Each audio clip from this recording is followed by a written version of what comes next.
Technopolis established. The bill establishes the Technopolis Development Authority, whose primary function is to develop and manage a technopolis. It also provides for the board of the authority qualifications for appointment for the chief executive officer and his functions. But this bill already was debated on the floor of the House. It's part of the business that the members will be transacting this afternoon as they make their way into the chambers. Remember, the sitting is scheduled to begin from 2:30, so just about 2 minutes. Once the speaker makes his way to the chamber, the prayer is said and the chair is taken, then the business will, without further delay, commence. There is also a special motion. This motion is with regards to consideration of a nominee for appointment as the Director General of the Competition Authority. This is a motion that is moved by the Chairperson, Joint Parliamentary Committee on Vetting of a nominee for as the Director General of the Competition Authority. And with this regards, the committee approved the appointment of Mr. David Kibet Kemei as the Director General of the Competition Authority. And the committee will be seeking to have the House also approve this same. If you're just joining us, is that the House is about to commence its business for this afternoon sitting. And members are making their way into the chambers. Once the House commences, then we will be able to follow up on the businesses that are to be transacted this afternoon.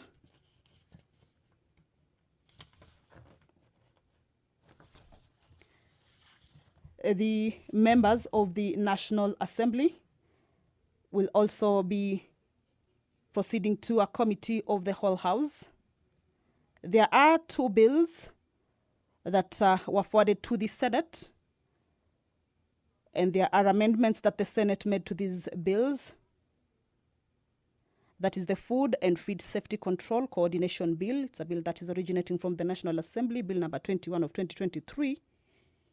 And it's a bill that is set to be considered at the Committee of the Whole House, of course, to consider the amendments that were made by the Senate, as well as the Statutory Instruments Amendments Bill, also originating from the National Assembly, but had been moved to the Senate for consideration. Remember, when a bill goes to the Senate, indicates that the bill concerns counties, and that the mandate of the Senate plays that role to look into the bill and propose any further amendments to the bill before it's brought back to the National Assembly for further consideration. Members of the National Assembly making their way into the chambers in their numbers. In a short while, we will be seeing the Speaker making his way also, or her way also, to the chamber for the business of this particular day or this afternoon to begin. The Ethics and Anti-Corruption Commission Amendment Bill, a bill moved jointly by the leader of the majority party and the leader of the minority party, a bill originating from the National Assembly, Bill number 11 of 2024.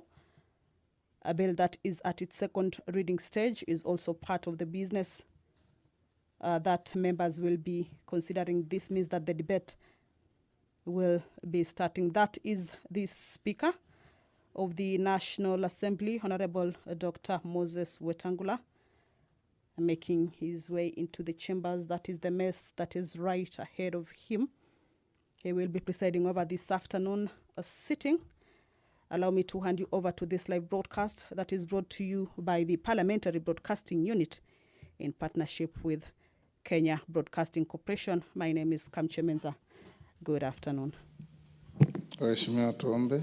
Ewe Mwenyezi Mungu, ambaye kwa hekima na wema wako umeteua nyadhifa za viongozi na mabunge kwa ustawi wa jamii na utawala wa haki wa wanadamu.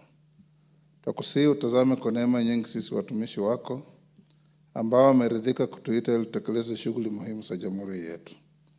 Tukuomba uteremshie baraka zako sisi tuliokutanika hapa na utujalie tuyatende na kufikiria mambo yote tutakayofikishwa mbele yetu kwa njia ya haki na uaminifu, ili utukufu na sifa zako ziendelezwe na ili kustawisha amani, ufanisi na heri ya nchi yetu, na wale ambao haja zao umezikabidhi mikononi mwetu. Amen.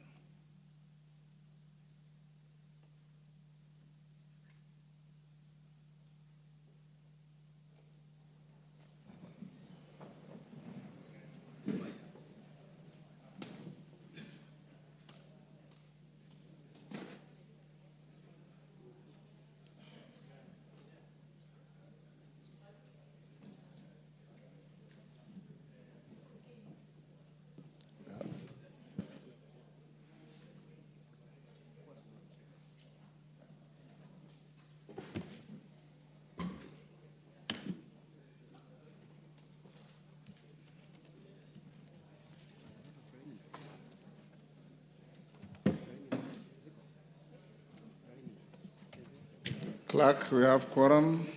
We'll call out.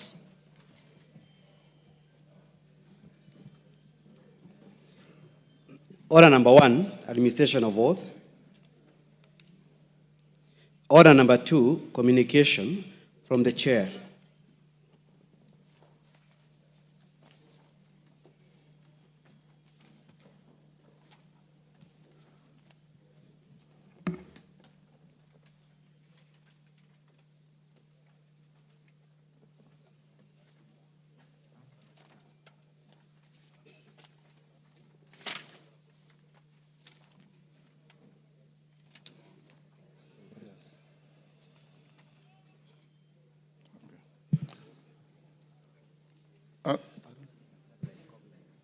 Honorable members, those on their feet, take your seats. Member for Hamisi, take your seat.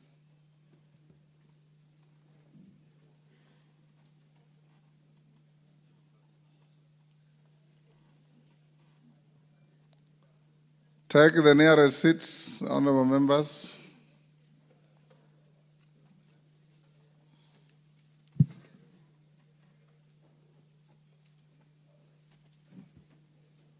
Honorable members, I have two communications to make.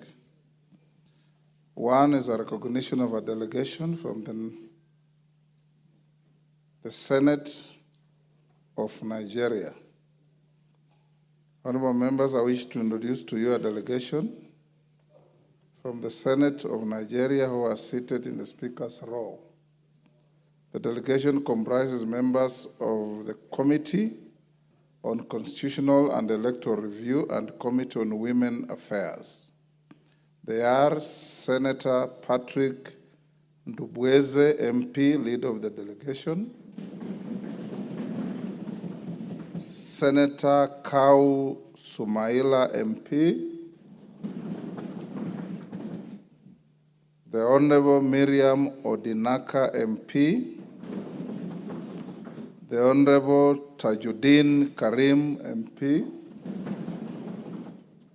Honorable members, the delegation is accompanied by 4 parliamentary staff and 1 official from United Nations UN Women who are seated in the Speaker's gallery. The delegation is in the country to benchmark on strategic interparliamentary relations and to share experiences pertaining to parliamentary practices and to gain deeper insights into legislative processes as well as gender-responsive legal reforms. Honorable members, on my behalf and that of the National Assembly, I welcome them to the Parliament of Kenya and wish them fruitful engagements during their stay in the country. I thank you.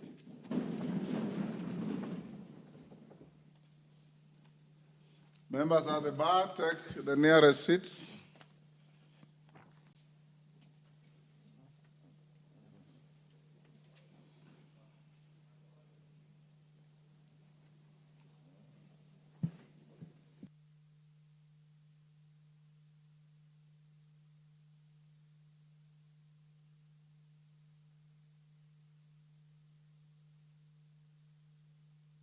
Members, let's go to the next order. I'll come back to communication in a little while.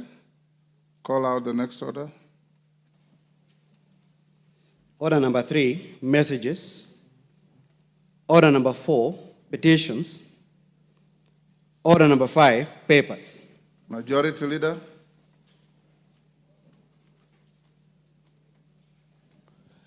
Honorable Speaker, thank you very much. Honorable Speaker, I beg to lay the following papers on the table of the House today, Tuesday, October 01, 2024. 1. Annual report on financial statements of the Kenya Tourism Board for the financial year 2022-2021 from the Ministry of Tourism and Wildlife. 2. Audit of the financial statements for the Office of the Auditor General and Staff Car Loan and Mortgage Schemes for the financial years ended 30th June 2018, 30th June 2019, 30th June 2022, 30th June 2021, and 30th June 2022. 3. Performance audit report on management of cash and domestic debt by the National Treasury for September 2024 from the Office of the Auditor General.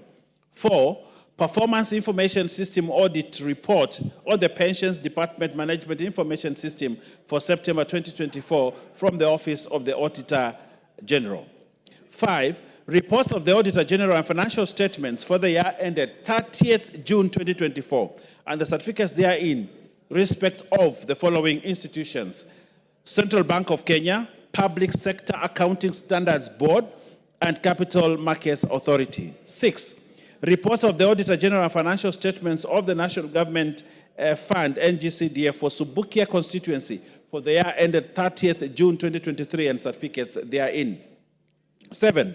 Report to Parliament on all new loans contracted by Government of Kenya from 1st May 2023 to 31st August 2024 from the National Treasury and Economic Planning. And finally, Honorable Speaker, annual performance report for the Micro, Small and Medium Enterprises MSMEs Credit Guarantee Scheme for the period from 1st July 2023 to 30th June 2024 from the National Treasury and Economic Planning. I thank you, Honorable Speaker, and I beg to lay. Leader of Delegation, the Honorable Gladys J. Boss, MGH, Deputy Speaker. You have a paper to lay? Go ahead. Apologies, give me a minute. They're bringing it from my office. Okay. Next order.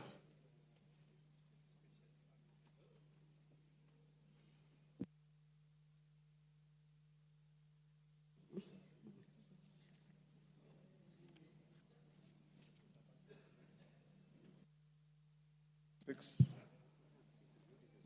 Oh, okay. Yes. Okay. Yes.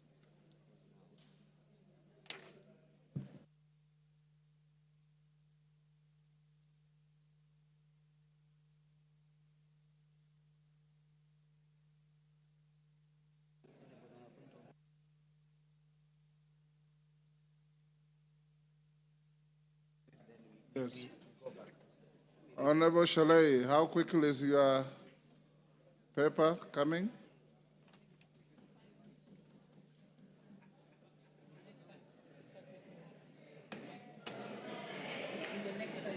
Okay. Okay, go back to members on their feet. Take your seats.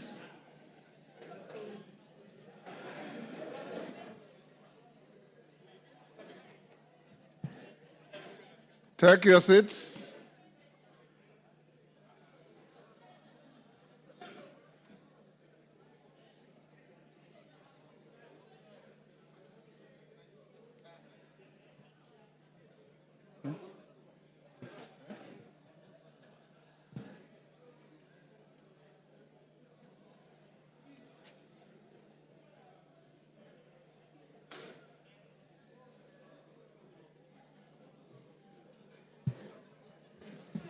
All the honorable members, done? Honorable members, I have a second communication to make. Honorable members have a communication on a notice of motion for proposed removal from office by impeachment of His Excellency Rigathi Gachagua, EGH, as the Deputy President of the Republic of Kenya. Honorable members, pursuant to Article 151B of the Constitution and Standing Orders 64 and 65, I wish to notify the House that I'm in receipt of a notice of a special motion dated Thursday, 26 September 2024, and received on Friday, 27 September 2024, from the member for Kibwezi West, the Honorable Ekomas Mwengi Mutuse MP. The Honorable Member seeks a resolution of the House for the removal from office by impeachment of His Excellency Rigathi Gachagua, AGH, as the Deputy President of the Republic of Kenya. Honorable members, at the bar, take the nearest seats. The nearest, Clive.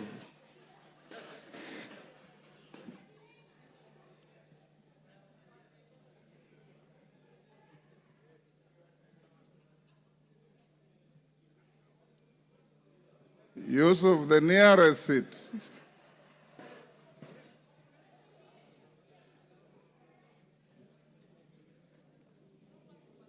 Okay.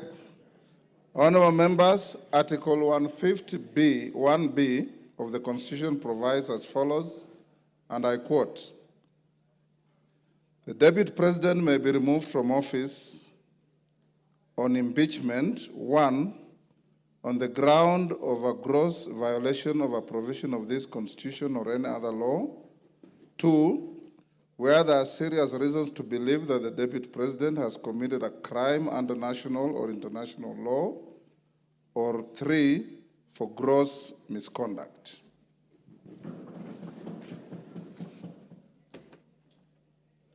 Honorable members, the notice of the special motion by the member for Kibwezi West seeks a resolution of the House for the removal from office by impeachment of our Deputy President on the grounds specified under Article 151B of the Constitution and sets out the particulars in respect of each ground.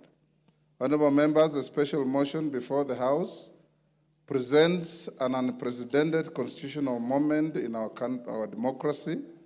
Without doubt, it summons this House to test for the first time under the 2010 Constitution the provisions of our Constitution relating to the removal from office by impeachment of the Deputy President. It will be recalled that during the term of the 6th Parliament, on 27th April 1989, the then member for Embakasi, the Honorable David Mwenje, successfully moved the House to pass a vote of no confidence in the then Vice President and Minister for Home Affairs, the Honorable Josephat Karanja. The motion received an affirmative resolution of the House. Honorable members, it's instructive to note that upon the promulgation of the new Constitution of Kenya in August 2010, the then office of the Vice President assumed a new clothing as the office of the Deputy President. This new clothing embedded in it a new manner of election, assumption of office, and removal from office of the second in command. Whereas the previous Constitution conferred upon the President the power to appoint and remove the Vice President, the Constitution of Kenya 2010 shifted the removal of the Deputy President to Parliament. This lays the ground for the notice of the special motion by the member for Kibwezi West.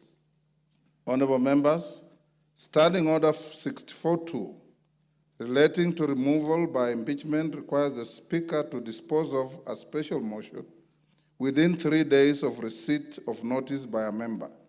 Standing Order 64.2 as read in the light of Articles 259, 5 and 6 of the Constitution gives the Speaker the deadline of today, Tuesday, 1st October 2024, to notify the House of receipt of the special motion and its admissibility or otherwise. Honorable members, having notified the House of the special motion, I'll now highlight the preliminary procedural and legal requirements relating to the processing a special motion for removal from office by impeachment of the Deputy President. Members at the bar, take the nearest seats.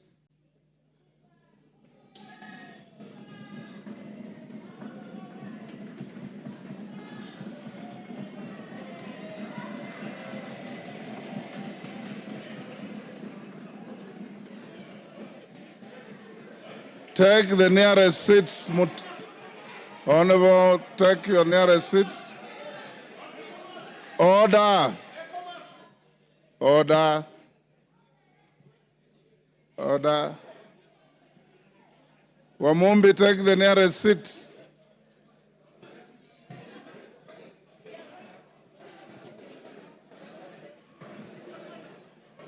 Order, honorable members.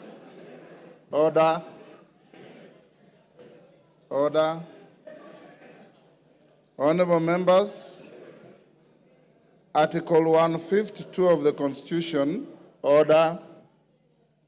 Article 152 of the Constitution provides that the provisions of Article 145 of the Constitution shall apply with the necessary modifications the removal from office by impeachment of the Deputy President. In particular, Article 145(1) of the Constitution provides that a member of the National Assembly supported by at least 1/3 of all the members may move a motion for impeachment of the President on the grounds of gross violation of a provision of the Constitution or any law where there are serious reasons for believing that the President has committed a crime under national or international law or for gross misconduct.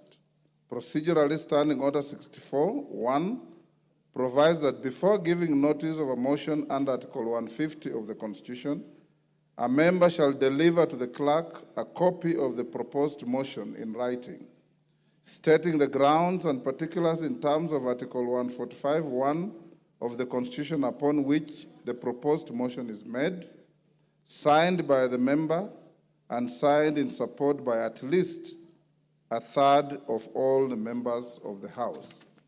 Further, honorable members, Standing Order 64(1)A lays out the criteria for admissibility of grounds for removal from state office. For clarity, Standing Order 64(1)A states, and I quote, "The grounds specified in a motion under this standing order shall be admissible if A, framed clearly to particularize and disclose a gross violation of the Constitution or other written law, where gross violation of the Constitution or other written law is indicated as a ground for the intended removal. B, stating with precision the provisions of the Constitution or other written law that are alleged to have been grossly violated, where gross violation of the Constitution or other written law is indicated as a ground for the intended removal. And C, accompanied by necessary evidence, including annexures or sworn testimonies in respect of the allegations. The foregoing procedural and legal requirements for the processing special motions are buttressed by precedents and jurisprudence in various speakers' rulings and court decisions. Honorable members, today I refrain from restating the jurisprudence and focus on determining the admissibility of the notice of the proposed special motion filed by the member for Kibwezi West. In determining the admissibility of the special motion, I'm required to examine its form, threshold, framing of the grounds, and attachment of the necessary evidence. Standing Order 64(1) provides for the criteria for determining whether the proposed motion meets the requirements of the Constitution and the standing orders as to form and the threshold. On form, it should, A, be in writing, B, state the grounds and particulars in terms of Articles 151B of the Constitution upon which the proposed motion is made, and C, be signed by the member, and D, be signed in support by at least 1/3 of all the members of the Assembly. Having examined the notice of the special motion by the member for Kibwezi West, I find that the special motion meets the requirements relating to form and threshold set out in the Articles 145(1) and 151B of the Constitution and Standing Order 64(1). I have also satisfied myself that the number of members who have appended their signatures in support of the special motion exceed the minimum threshold of 117 members in this House. Honorable members, with regard to admissibility of the grounds set out in the special motion, I am guided by Standing Order 64(1)A, which provides that the grounds specified in a special motion shall be admissible if A, framed clearly to particularize and disclose a gross violation of the Constitution or other written law, where gross violation of the Constitution or other written law is indicated as a ground for the intended removal. B, stating with precision the provisions of the Constitution or other written law that are alleged to have been grossly violated, where gross violation of the Constitution or other written law is indicated as a ground for the intended removal. And C, accompanied by necessary evidence, including annexures or sworn testimonies in respect of the allegations. Honorable members, having examined the proposed special motion, I note that in keeping with the requirements of Article 151B of the Constitution and Standing Order 64(1)A, the member has stated 11 grounds for removal from office by impeachment of His Excellency the Deputy President. In addition, I do note that the special motion as submitted to my office also contains the particulars upon which the member seeks to move the House to consider the special motion. Honorable members, with respect to evidence, the member has attached documents including annexures and a sworn affidavit to substantiate the grounds stated in the special motion.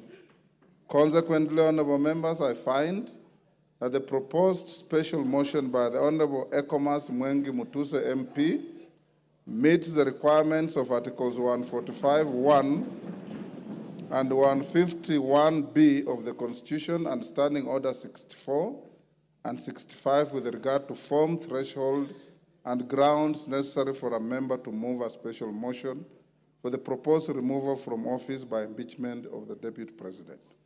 Honorable members, having determined that the special motion is admissible, let me now focus on the next steps of giving notice of the special motion to the House. Standing Order 47(4)A provides that with respect to a motion for removal of a person from office, a member shall give notice of motion in the House within 3 sitting days following approval by the Speaker. In the circumstances, therefore, the member for Kibwezi West ought to give notice of his special motion either today or tomorrow. Given the nature of the timelines applicable to this special motion, I will, at order number 6, that is notices of motion, accord an opportunity to the member for Kibwezi West to give the notice of the special motion. Thereafter, I'll give further guidance to the House on the next steps to take. The House is accordingly guided. I thank you.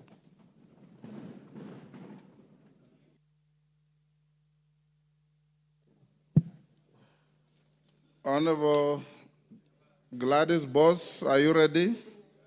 We'll go back to order number 5 for the Deputy Speaker. Honorable Speaker, I beg to lay the following paper on the table of the House today, Thursday, 26 September 2024. Report of the Kenyan delegation to the 64th session of the OACPS Parliamentary Assembly and the first session of Luanda, Angola, from the 17th to the 21st of February 2024. Thank you, Honorable Speaker.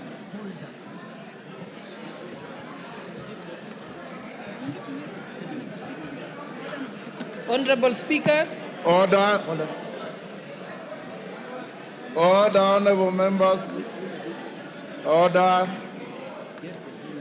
Member for Budalangi. Order. Take your seats.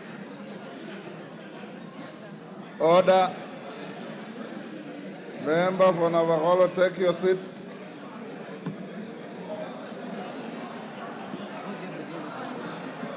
Order, honorable members, order.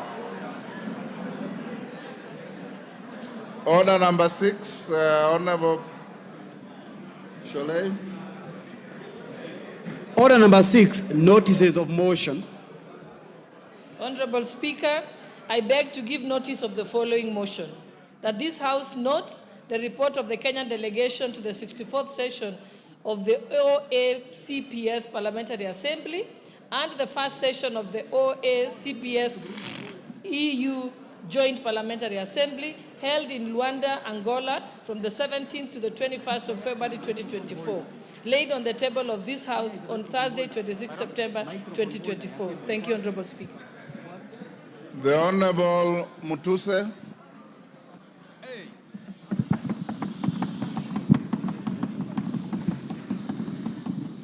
Honorable Mutuse, I'll allow you to speak from the dispatch box, and he will be heard in silence.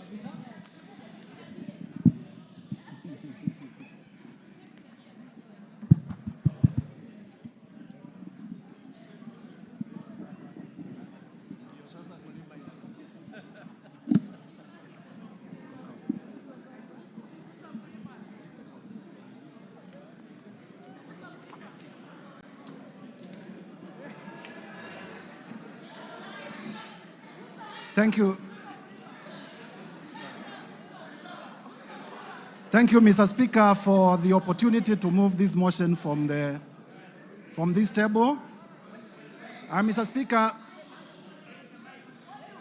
this is an historical moment, and therefore, with your permission and honorable members, Mr. Speaker, allow me to proceed to give notice of the following motion. Mr. Speaker, sir, honorable members, I beg to give notice of the following special motion as follows. Mr. Speaker, pursuant to the provisions of Article 150, Sub-Article 1B and Sub-Article 2 of the same, read together with Article 145 of the Constitution of Kenya that we passed in 2010, and as read together with our standing orders number 64 and 65 of the standing orders of the National Assembly, the Assembly of the Republic of Kenya, this Honorable House resolves to remove from office, by way of impeachment, His Excellency Rigathi Gachagua, EGH, the current Deputy President of the Republic of Kenya. Mr. Speaker, sir, and honorable members, this special motion was lodged with the Clerk of the National Assembly on the 27th September 2024 and contains 11 grounds for impeachment. Mr. Speaker, in compliance with the law, as stated earlier, the grounds are concise, precise, are particularized in the motion, and this is a motion, and are supported by cogent, convincing, persuasive, evidentiary material in the nature of documents, affidavits, and electronic evidence. Mr. Speaker, I will also be presenting live witnesses, viva voce evidence, who will testify to corroborate the evidence that we have adduced in support of the grounds of impeachment. Mr. Speaker, honorable members, in the interest of the time allocated, I am not able to go clause by clause, sentence by sentence, paragraph by paragraph, because as you notice, the grounds themselves constitute about 42 pages, and with the rest of the material, we have about nearly 100 pages. And therefore, Mr. Speaker, with your guidance, allow me to summarize the 11 grounds as follows. Generally, Mr. Speaker, as members will realize, the particulars of these grounds are that His Excellency Rigathi Gachagua has engaged himself in acts of omission and commission that constitute offenses under our Constitution, offenses under international law, and offenses under our own statutes. On ground one, Mr. Speaker, we will be demonstrating before this House that His Excellency Rigathi Gachagua has grossly violated Articles 10(2)(1)(a), 10(2)(b) and C, Articles 27(4), Article 73(1)(a) and 2(b), Article 75(1)(c), and Article 129, Sub-Article 2 of the Constitution of Kenya, as well as Articles 147(1), as read with Article 131(2)(c) and D of the Constitution of Kenya. And when the time comes, Mr. Speaker, I will be laying detail, article by article, to show the violations. On ground number 2, Mr. Speaker and honorable members, at the opportune time, I will demonstrate to Kenyans that His Excellency Rigathi Gachagua has violated Article 147(1) of the Constitution and Article 152(1) of the Constitution of Kenya, the most progressive constitution in Africa. Mr. Speaker, on ground 3, I will be demonstrating before this House to Kenyans and to the international community that His Excellency Rigathi Gachagua has violated Article 6(2) of the Constitution, Article 10(2)(a) of the Constitution, Article 174 of the Constitution, Article 186(1) of the Constitution, Article 189(1) of the Constitution, as well as the 4th schedule of the Constitution of Kenya. Mr. Speaker, this is the Constitution of the Republic of Kenya. It is not a mere document. It speaks to the soul of this nation. Under ground 4, Mr. Speaker, I will demonstrate that His Excellency Rigathi Gachagua has violated Article 161 of the Constitution of Kenya. I will further demonstrate under ground 5 that His Excellency Rigathi Gachagua, the Deputy President, the current Deputy President of the Republic of Kenya, has grossly violated Article 3(1) as read together with Article 148(5)(a) of the Constitution.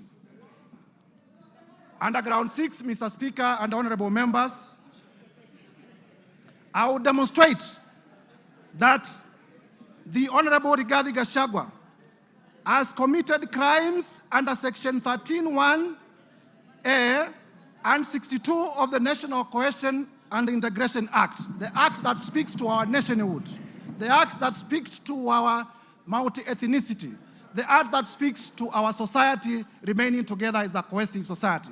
And I will demonstrate with videos, I will demonstrate with affidavits, I will demonstrate with documents that the man holding the office of the Deputy President has violated the same law that he swore to protect in his own oath of office.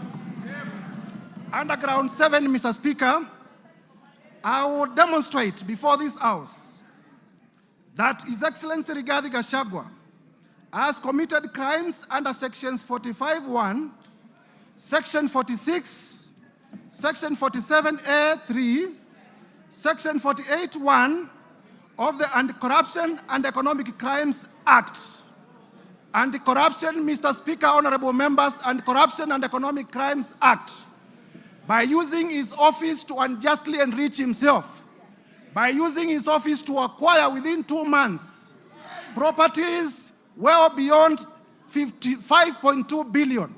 And Mr. Speaker, I will demonstrate before this House that during the presidential debate, if I may be listened to, Mr. Speaker, that during the presidential debate, His Excellency Rigathi Gachagua did declare that he was worth 800 million. We are aware that he's paid slightly over 1 billion, meaning that for the last 2 years, the much he could have accumulated justly is about 24 million. But I will demonstrate before Kenyans that he has properties to himself, the ones that I was able to get in my time of research, worth 5.2 billion Kenya shillings. This is what we call unexplained assets, and we must slay the dragon of corruption from the highest office.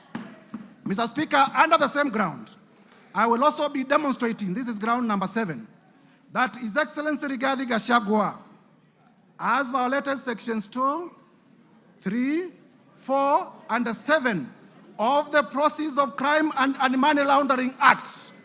Mr. Speaker, you are aware that the Proceeds of Crime and Money Laundering Act is one of those laws pursuant to Section 2 of the Constitution of Kenya that we domesticated because of our international obligations about money laundering. And therefore, by proving the same, I will also be demonstrating before Kenyans that His Excellency Rigathi Gachagua has committed international crimes. Under ground 8, Mr. Speaker, I will demonstrate that the Deputy President of the Republic of Kenya has committed crimes under Section 132 of the Penal Code and Section 29 of the Leadership and Integrity Act. And honorable members will realize that the Leadership and Integrity Act is the law that was enacted by this parliament, none other than this parliament, to give effect to Chapter 6 on leadership and integrity of the Constitution. Under ground 9, I will be able to show, and Mr. Speaker, when we get to this ground, the ground of gross misconduct, I will be able to speak to the House in a very clear manner as to what constitutes gross misconduct as interpreted by our own courts. And I will be able to show that the person of the Deputy President is a bully. The person of the Deputy President has been threatening public officials. The person of the Deputy President has carried himself in a manner that brings disrespect to the office that he holds, and therefore has grossly misconducted himself. Under ground 10, Mr. Speaker, I will also specifically demonstrate that the person of the Deputy President has committed the offense of gross misconduct in the manner of insubordination, insubordinating the presidency and the Kenyan state. The Kenyan state is our soul. And if you insubordinate the state, you are not worth being a state officer.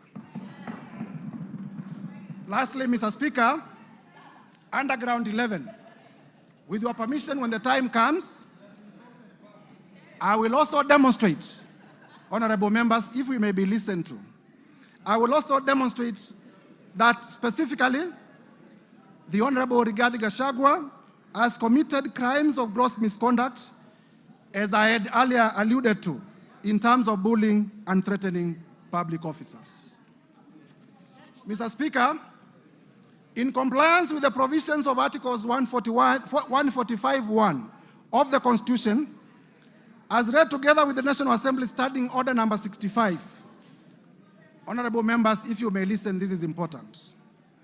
A total, Mr. Speaker, a total of 291 members of this National Assembly have graciously appended their signatures in support of this motion. 291 members. Mr. Speaker, it will be remembered, Mr. Speaker, it will be remembered that at this stage of moving the motion, the requirement of the law is that the motion should be supported by 1/3, translating to about 117 members. However, Mr. Speaker, we have 291. I therefore wish to thank my colleague members of Parliament for supporting this motion to over 83%, way beyond the required threshold of 2/3, which is 67%, that is required at the next stage of voting for this motion. So, Mr. Speaker, there are times when we used to say this is an open and shut case. Mr. Speaker, sir, as a requirement of our standing orders, please allow me to read the names of the members who have signed in support of this motion.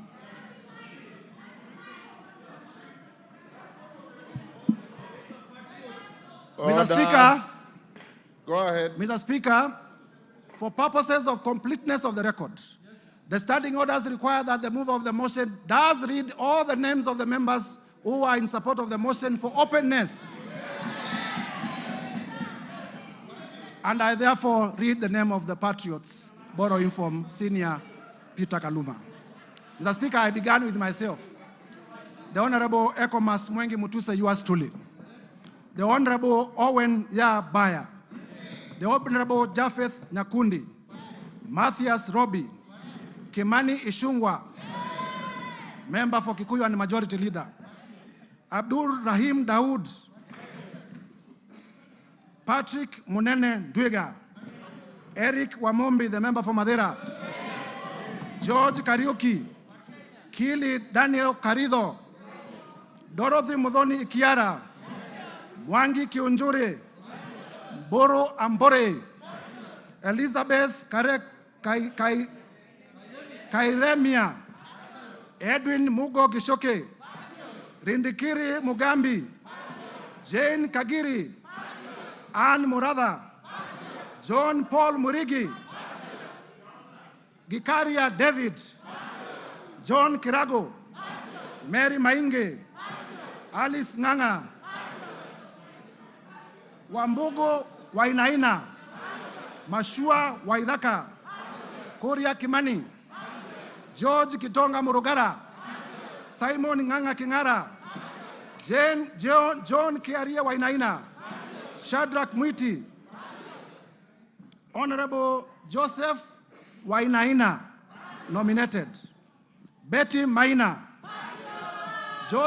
Geoffrey Kiringa Waroko, Roko.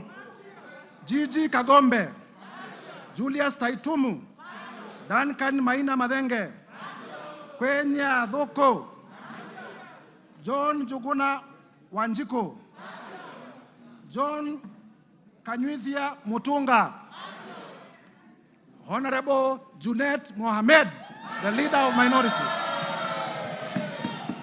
Honorable Mohamed Abdikadir, Honorable Yakub Ado, Honorable Richard Ken Chonga, Honorable Ali Wario, Honorable Ruwaida Obo, Honorable Hamisi Chome Abdi, Abdikadir Mohamed, Zamzam Mohamed, Rashid Benzimba, Said Buya, Peter Shake, Peter Masara, Mishi Juma Mboko, Joyce Osogo Bensuda, Fatuma Masito, Mohamed Machele, Aduma Owor, Jerusha Momanyi, Honorable Dr. Professor Gogo Lilian, Millie Odhiambo, the one and only, Honorable Irene Mayaka, my sister, Honorable Dick Maungu, Honorable Joshua Oron, Honorable Walter Owino, Honorable Patrick Osero,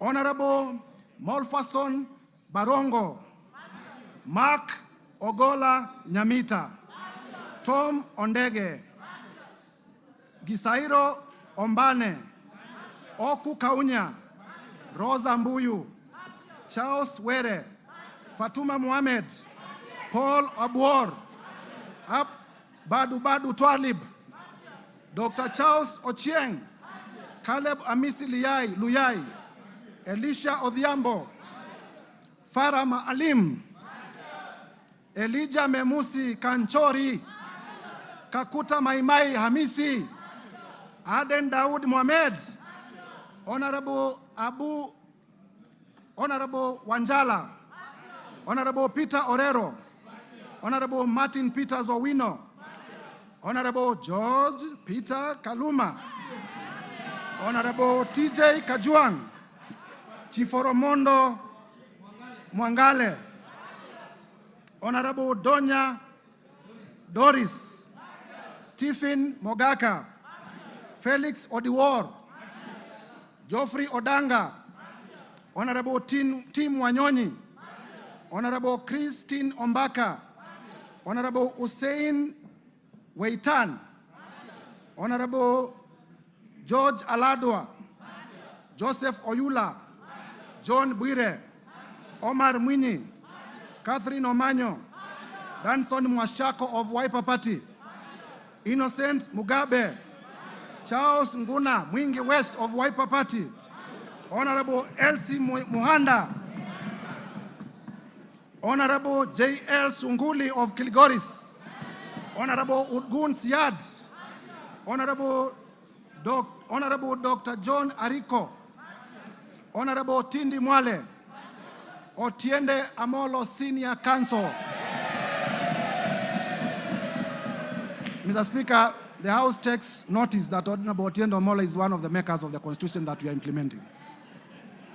Honorable Christopher Aseka, Honorable Paul Ekwon Nabuin, Honorable Nicholas Gikor of Turkana East, Honorable Yusuf Mohammed, Honorable Abdikadir Hussein Mohammed, James Koyo, Sarah Paulata Korere, Honorable Umker Arun Mohammed, Honorable John Nikal. James. Yes, my sincere apologies.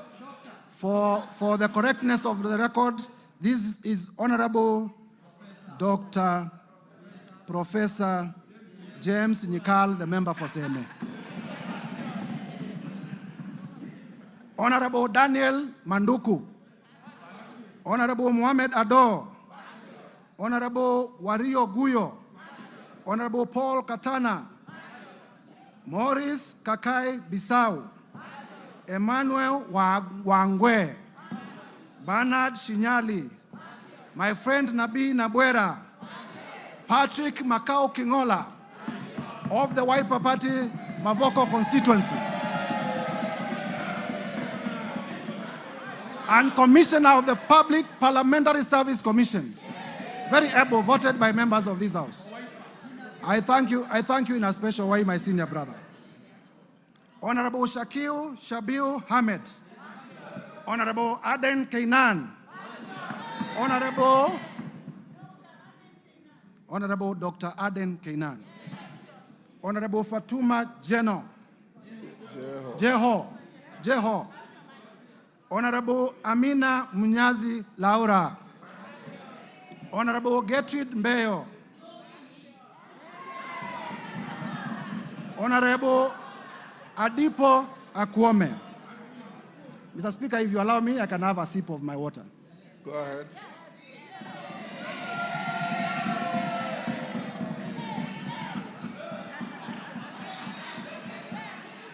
Number 134. Number 134, Abdi Omar Shurie, the chairman of the Committee of of this House on Public Debt. Honorable Tom Oluoch, the member for Dagoretti Beatrice Elachi. Honorable Samuel Arama. Honorable Guyo Jaldesa, Professor. Honorable Anton Kibagedi, my brother. Honorable Samuel Atandi, my brother. Honorable Ruth Busia. Honorable Ruth Odinga Busia, the women rep for Kisumu County. Honorable Eve Obara. Honorable Johnson Manya Naika of Mumias East. Kipyegon Joanna. Omboko Milemba. Marwa Maisori. Moses Kirima. Lydia Aiga Mizigi. Adan Aji Yusuf. Mumina Bonaya. Charles Gimose. Mohamed Tubi. Zahir Janda. Clemens Lawyer. Zuleka Hulbal Arun. Lekumontare Jackson, member for Samburu East. Anton Kenga Mpe, ukimwona Mpe. Bashir Abdullahi. Didmas Barasa. Malulu Injendi. Geoffrey Mulanya. Frederick Ikana. Mr. Speaker, for completeness of the record, there are names that I have cancelled and I have signed against the cancellation. Honorable Titus Amala, Joseph Dena, Honorable Kivai Kagesi, Honorable Vincent Musyoka, aka Kawaya, member for Mwala, Honorable Fabian Muli, Honorable Caleb Mule, Honorable Joshua Mwalio, Honorable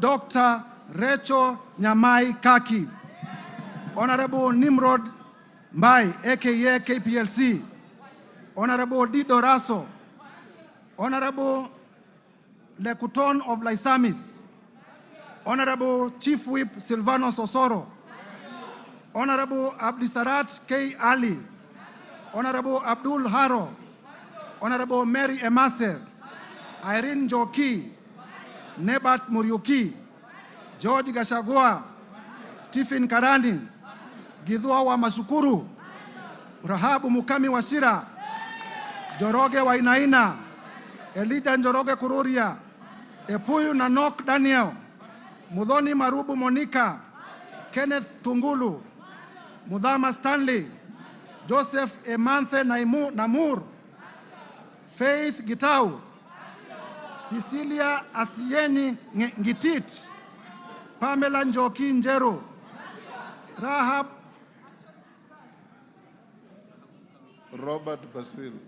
Robert Basil, the member for Yatta and Wiper Party. Protas Akuja, Kasim Sawa Tandaza, Pauline Lengimis, Honorable Dr. Robert Pukose, Honorable George Sunguia, Honorable Joash Nyamoko, Kitlai Olentutu, Lea Sankaire, Lemankon Aramat, Agnes Pareño, Gabriel Tongoyo, Rebecca Tongei, Catherine Wambilinya, John Makali of Kandui, John Chikati, Susan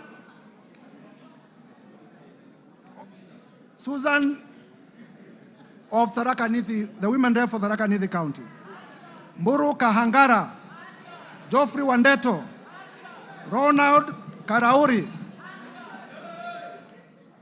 Jackson Koech,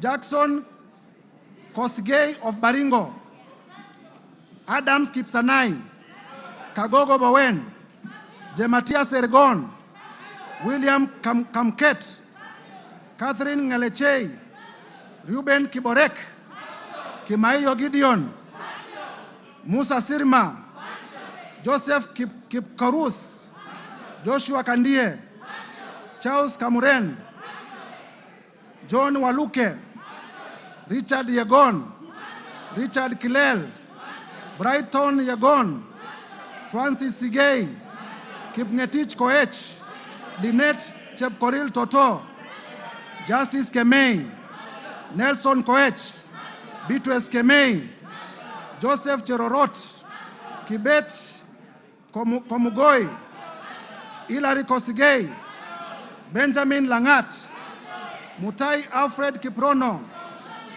Liza Chelule, Joseph Tonui, Paul Chebor, Fred Kapondi, Lilian Sioi, Naomi Jilowako, Faisal Abdi Bader, Alpha Miruka of Bamajoke Charge, Deko Baro, Innocent Obiri, Ogola Gideon, Honorable Sabina Chege, the party leader of the Jubilee Party, Peter Lochakamping of Sigor, Samuel Chemulel, Rael Kasiwai, David Kosing, Titus Lote, Joseph Samal Womwa, Honorable, the handwriting is sometimes difficult, right? The member for Samburu North. Eli. The Honorable Letipila Eli. Lelitila Lady of Samburu North. The Honorable Kareke Mbiuki. The Honorable Martin Pepela. Wanami Wamboka. David Ochieng. Ferdinand Kevin Wanyonyi. Gladys Boss Chepkosgei Sholei, the women rep for Sinigishu, and my former teacher.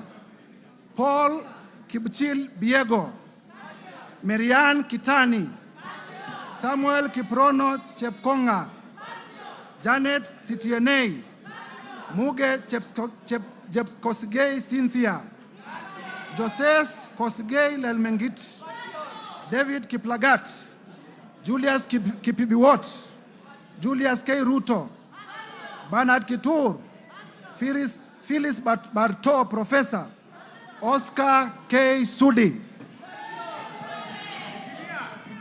Engineer Oscar Sudi.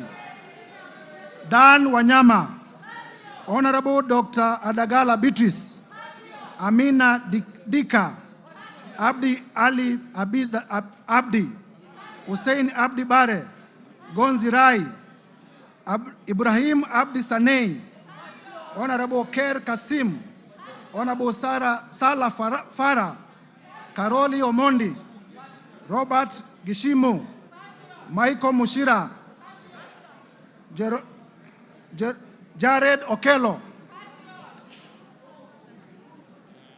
Jared Okello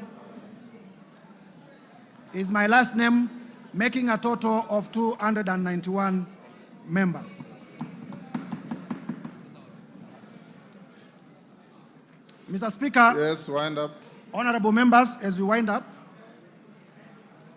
as I alluded earlier, I presented to the Clerk of the National Assembly, and this afternoon, I'm laying on the table of the House the following documents. Number one, the special motion dated 26th of September 2024 and received by the clerk on the 27th of September 2024, and I have it in my hands and I'll be laying it shortly. Number two, with this special motion, Mr. Speaker, I am also laying before the table of the House the list of 291 members of the National Assembly who signed in support of the motion. Mr. Speaker, number three, I will also be laying the bundle of evidence in support of the grounds in the motion. And number four, I will be laying the list of witnesses all contained in this bundle. Mr. Speaker,